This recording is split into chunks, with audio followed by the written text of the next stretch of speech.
Hello guys, ഇതിപ്പം എനിക്ക് തോന്നുന്നു 5-6 ദിവസമാണെന്ന് തോന്നുന്നു ഹിന്ദുസ്ഥാൻ പവർ ലിങ്ക്സിൽ നടക്കുന്ന ക്രൂര തൊഴിൽ പീഡനങ്ങളുടെ വാർത്ത പുറത്തു വന്നിട്ട്. ഇതുവരെ എന്താ പറയുക, ഒരു മാധ്യമങ്ങളും വേണ്ടത്ര ശ്രദ്ധ ആ ഒരു കാര്യത്തിനകത്തോട്ട് കൊടുത്തിട്ടില്ല. ഇപ്പം കുറേ യൂട്യൂബ് ചാനലുകൾ മാത്രമാണ് ഇതിൻ്റെ പുറകെ ഇറങ്ങിയിട്ടുള്ളത്. അല്ലാതുകൊണ്ട് വേറൊരു മുഖ്യധാരയിലുള്ള ഒരു മാധ്യമങ്ങളും ഈ ഒരു വിഷയത്തിലോട്ട് എന്തുകൊണ്ടോ ശ്രദ്ധ കൊടുക്കുന്നില്ല. ഇനി അത് ഒരു ഹോട്ടായിട്ടുള്ള ടോപ്പിക് അല്ലാത്തത് കൊണ്ടാണോ എന്ന് എനിക്കറിയില്ല.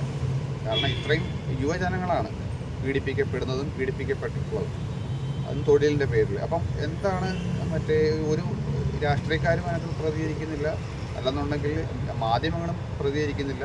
ഒരു കാരണം ഞാൻ ഇന്നലെ പറഞ്ഞായിരുന്നു, മലയാള മനോരമയിൽ വന്ന ഇത്രയും ഈ സംഭവം കത്തി നിൽക്കുന്ന സമയത്തും ആ ഒരു വാർത്ത, അതായത് ഹിന്ദുസ്ഥാനിലേക്ക് നിയമനമൊന്നും പറഞ്ഞുകൊണ്ട് കോളം കൊടുക്കുക എന്ന് പറയുമ്പോൾ അവരുടെ മനസ്ഥിതി എന്താണെന്നുള്ളതാണ്. അപ്പോൾ ആ ഓരോ മാധ്യമ ധർമ്മം എന്താണെന്ന് നമുക്ക് മനസ്സിലാക്കാൻ സാധിക്കുന്നു. ഇതുപോലെ തന്നെ പല ചാനലുകൾക്കും ഇവർ കാശ് വഴി അറിഞ്ഞിട്ടുണ്ടായിരിക്കാം.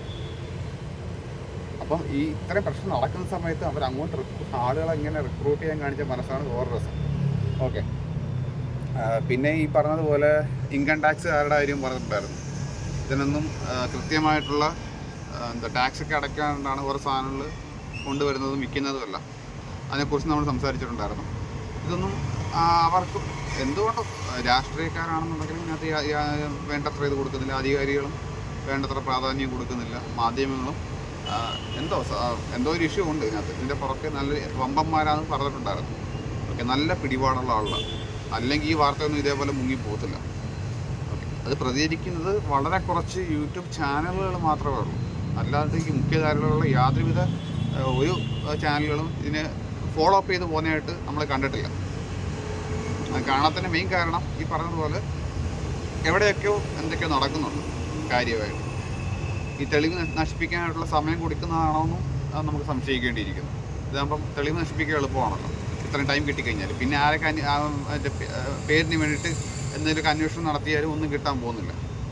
ഓക്കെ, മേ ബി അതായിരിക്കാം, അതിനോട് സമയം കൊടുക്കുന്നതായിരിക്കാം. ഓക്കെ, ആണ് ഈ ഭരണാധികാരികൾ അതിനുള്ള സമയം കൊടുക്കുന്നതാവാൻ സാധ്യതയുണ്ട്. ഓക്കെ, ഉദ്യോഗസ്ഥരൊക്കെ